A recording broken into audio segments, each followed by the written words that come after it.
I don't know who had a harder time, me sifting through the list of 2025 movies to make only 5 movies on this list, or Gal Gadot going through her lines of dialogue in Snow White.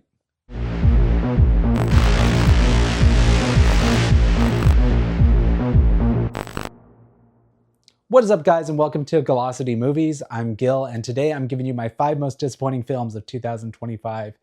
2025 was a rough year. It's probably one of the years where I watched the least amount of movies because there just wasn't enough interesting stuff to go out to the movies to go watch. Not to mention there's a lot of shit on streaming services, so we had to sift through a lot of that. But finally, I came up with my list, and I have it here to present to you. Just like my last video, most disappointing video games of 2025, this list is going to be comprised of movies that may not necessarily be known as bad movies on Rotten Tomatoes or with general audiences, but they're movies that didn't quite live up to the high bar that I set for them. And some of them didn't even match a low bar. And we'll talk about that more in a few minutes. But without further ado, let's start off with going over some honorable mentions. Starting with Jurassic World Rebirth. Happy Gilmore 2. Oh boy, this one. The Running Man by Edgar Wright. I hate to say it, guys, but after The Running Man, I'm starting to believe that Edgar Wright is kind of mid. Speaking of mid, let's go to the first movie on this list, Mission Impossible: The Final Reckoning. Listen, I'm a longtime fan of Mission Impossible. In fact, one of the very first movies I ever watched in the movie theater was Mission Impossible 2. Yeah, John Woo. But since I was such a young kid, I was so influential. I remember even going home, in fact, and asking my dad for the soundtrack. I don't know why, but something about that Limp Bizkit version of that song really got to me. But I've always loved these movies, even as dog shit as Mission Impossible 2 is for a lot of people. I still unapologetically love it. With the Mission Impossible franchise, there began this growing trend that each movie was getting better with time. 4 was better than 3, 5 was better than 4, 6 was better than 5, and then finally came Dead Reckoning Part 1, which was kind of the first telltale sign that maybe the franchise was going to leave on a low note. They got Christopher McQuarrie directing. He has great rapport with Tom Cruise, but unfortunately, he didn't quite elevate the material the way that we all thought he was, since Fallout set such a high bar for the franchise. Now, with Mission Impossible: The Final Reckoning, as they renamed it, this was supposed to be the closing of a chapter in the saga of Ethan Hunt. And what we got here was a movie that delivered on a lot of those aspects. It was very high octane.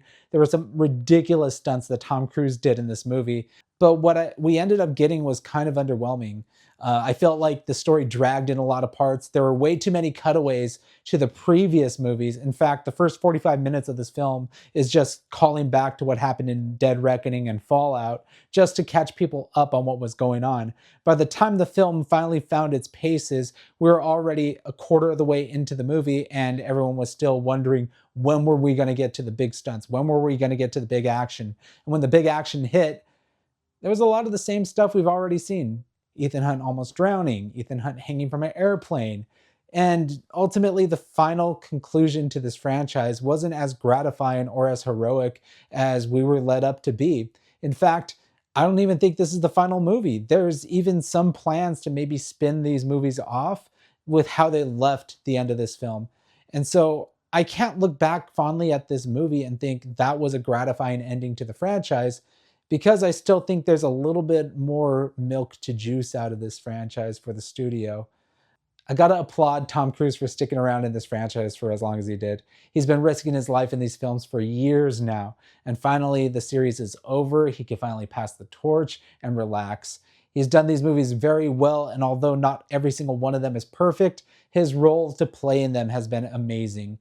He's been a champion for theatrical cinema for many, many years, and although this movie may not have lived up to the highs of Mission Impossible Fallout, I will applaud him for putting himself out there to try and get asses in seats in movie theaters. So Mission Impossible: The Final Reckoning may not be my favorite in the series. It actually might be my least favorite in the series. But at least I know that the series has concluded for Tom Cruise, and that he's proud of the work that he's done here. For myself and audiences, this is just kind of a lukewarm send-off for such a beloved movie character. Let's now talk about Tron Ares. Tron is a franchise that I've wanted a sequel from for a very long time, ever since Legacy. Legacy may have been blasted by critics when it came out, But I still love that movie. I think the visual effects still hold up. Daft Punk's soundtrack in that movie, oh my God, it's amazing. And I could still look fondly at that movie and still have some nostalgia for it and really like the characters in it. So, Tron Ares, in my opinion, was kind of a missed opportunity. Not only is it not necessarily a sequel to Tron and Tron Legacy, but it's kind of a spin-off slash soft reboot. And when you get Jared Leto involved in your project, you know you're up for a rough time. For many years now, Jared Leto has been known as being cinematic kryptonite. It feels like every single movie he's made since Dallas Buyers Club has been a bomb. Ever since Morbius, and then you also had Blade Runner 2049, which sadly was a great movie, but he had a part to play in that. There's just a negative stigma around Jared Leto that he just cannot shake. No matter what he does, no matter what goodwill he has, I think audiences have permanently turned on him. He's an Academy Award winning actor that just seems to rub people the wrong way, and they cannot separate how he is off the camera from what he does on the camera. Tron Ares is subject to this. If the movie was better, maybe the negative stigma around Jared Leto would have superseded what happened at the box office with Tron Ares. It's very stereotypical, it's very by the numbers, very uninspired. And when it does tread new ground and new waters in the Tron mythos, it seems to kind of pull back on that a bit and doesn't go as interesting as it can get. The new characters that we have in this movie aren't very good. I love Evan Peters, he's a great actor, but he was so underwhelming in this movie. I almost forgot he was involved in the project to begin with. His storyline involving his mom and the Dillinger Corp is so unremarkable. It's just so disappointing considering we could have had Tron Ascension, a true sequel to Tron Legacy, involving Olivia Wilde, Garrett Hedlund, and especially Cillian Murphy as Dillinger himself. But this feels like a very ham fisted way to bring Tron back. It didn't land with audiences, and unfortunately, it may have killed the franchise.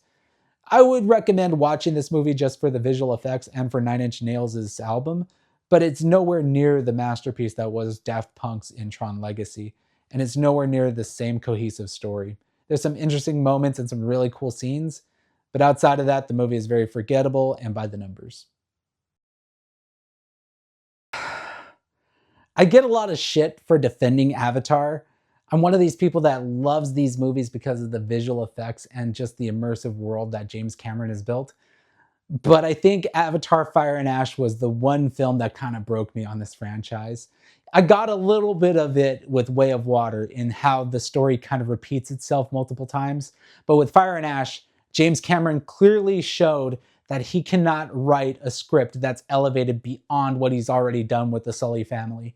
I swear to God, if there's another movie in this franchise and they hold another one of his kids captive, I'm going to lose my mind and probably walk out of the theater. The series has become so bad of a template that I cannot differentiate some of the sequences here from The Way of Water. For every new and fresh idea that James Cameron brought to Fire and Ash, including the new Fire Tribe that turned their back on Awa, including that sexy ass Navi chick, which I tend to have trouble remembering any of their names, he tends to circle back around to the military story, which is where this story drags. Halfway through the movie, where I thought a natural ending point of the film would be, the movie still had about an hour and a half left to go. And I checked my watch and I was like, holy shit, we are only halfway done with this movie.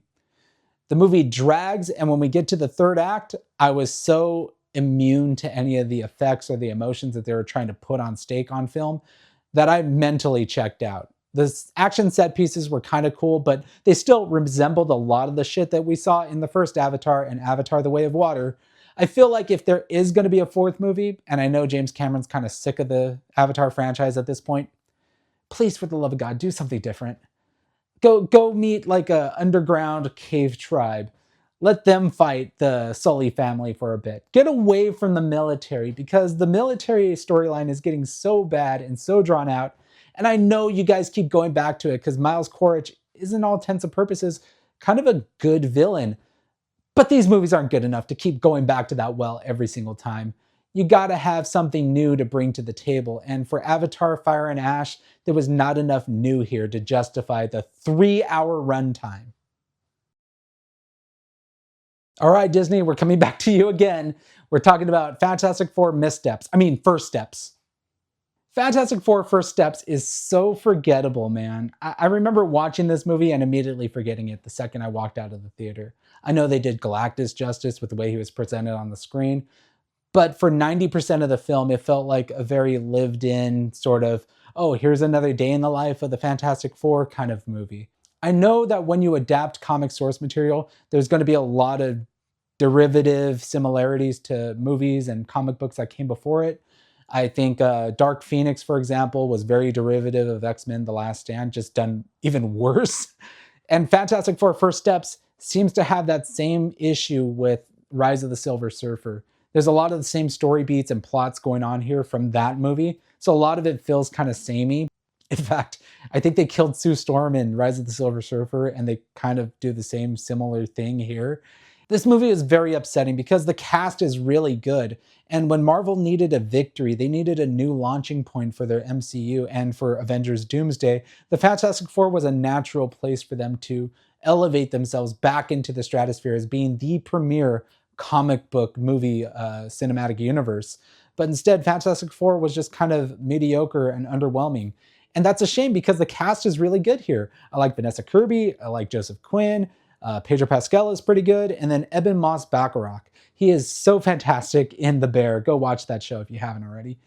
But as a cast, they just kind of came off very meandering. There wasn't a lot of chemistry between them. I'd say the chemistry was mostly between Pedro Pascal and Vanessa Kirby. As for the other two, I do like Joseph Quinn and Eben Moss together. However, the material didn't bring them together quite often in this story the way I wanted them to. Those two should be the comedic relief and the charisma of the franchise. But unfortunately, this movie doesn't have enough of that in it to make you really laugh or make you fully invested in the action sequences going on here. This is very meandering. This is very much a story about Susan Storm and Galactus. But unfortunately for me, the MCU starts off their new chapter with the first family with a bit of a dud. You know, in the 2025 Academy Awards, Wicked was up for a number of Oscars, including Best Picture. But like the movie says, no good deed goes unpunished. And that's what we got with Wicked for Good. I love Wicked. It's one of those movies that I'll always bond with my sisters and my niece over. It's a fun, fantastic, whimsical movie with amazing performances, amazing set design, costume design, whimsy, and it brings you back into those feelings you had when you watched the original Wizard of Oz. I think they did a really good job at Universal Pictures of bringing to life this stage adaptation of Wicked to the big screen. Unfortunately, Wicked for Good suffers a lot of the same problems that Wicked, the stage play, had when it came to their second act. It's a very dull second act because it has a lot of the falling action. A lot of the characters that need to be in certain places for the Wizard of Oz story had to fit into those stories very conveniently. It's like fitting a square peg into a round hole. Like sometimes it will go through, but other times you have to really force it in and it ends up being unearned. And unfortunately, a lot of the character turns in this movie felt unearned. A lot of characters, in particular Fierro, my favorite of the original film, was not particularly likable in this. His charisma and his entire character and chemistry was just zapped away from him in place of telling Glinda's story. I think Wicked for Good, unfortunately, had the daunting task of following up with such a wonderful adaptation with Wicked Part 1 that it kind of stepped on its own feet. I wanted to wait to make this video because I wanted to see what was going to happen at the Oscars. I knew going into it that, oh man, this movie might not get any nominations this year. And lo and behold, the Academy Award nominations were announced this past week. And sure enough, Wicked for Good got zero. Not even for costume design, not for special effects. It got nothing. And I think it's deservedly so. I think this is a very mediocre movie. Unfortunately, I have to say it. I know there are people that are going to defend this movie to the death. And I know why, because you love the stage play and you love the source material. You love the characters, Ariana Grande and Cynthia Erivo, so much. But it cannot take away from the fact that this movie was such a disappointment from the first film. It's not as funny, it's not as charismatic, and I didn't feel quite as emotional watching this as I did Wicked Part 1. I look back at Wicked Part 1, and the moment that made me fall in love with that film, and the reason why I look back at it fondly, is that moment where they go to the ball and Cynthia Erivo dances by herself with everyone judging her. and she begins to cry. It's such a powerful moment, and that signifies the turning point for Glinda, for her to finally take Elphaba and become her sister, so to speak, or to be her first real friend at Shiz. There's no moment like that in this movie. All that mystery, all that magic, all that heart is kind of zapped away. Now, sure, you could say the final musical number for Good is where the heart of the movie is, but it comes a little bit too late. All the rest of the film is just subpar, and I can't really recommend it. I think when Wicked for Good reaches Peacock, I'll probably watch it another time and maybe think about giving it another opinion. I'm pretty firm on this one, though. I was very underwhelmed by it. But it's not like Wicked Part 1, where the second it was released for pre order on iTunes, I had to pre order it because I knew I wanted to buy it. This movie, I'm not going to buy. I'm just going to casually watch it on streaming and, see where it goes. I'll always fondly look at the first movie, though. I love that movie, and I'll defend it. And that concludes my list of my most disappointing movies of 2025. Sound off in the comment section below if you agree or disagree with me. I'm interested to know what movies disappointed you this year. There were sure a lot of them. Be sure to subscribe to the channel if you haven't already. That way you don't miss another video. My next videos are going to be on my favorite video games of 2025 and my favorite movies of 2025. Be sure to like this video so that it helps with the algorithm and support the channel. I want to thank you all for taking the time to watch this video. And remember, always move forward.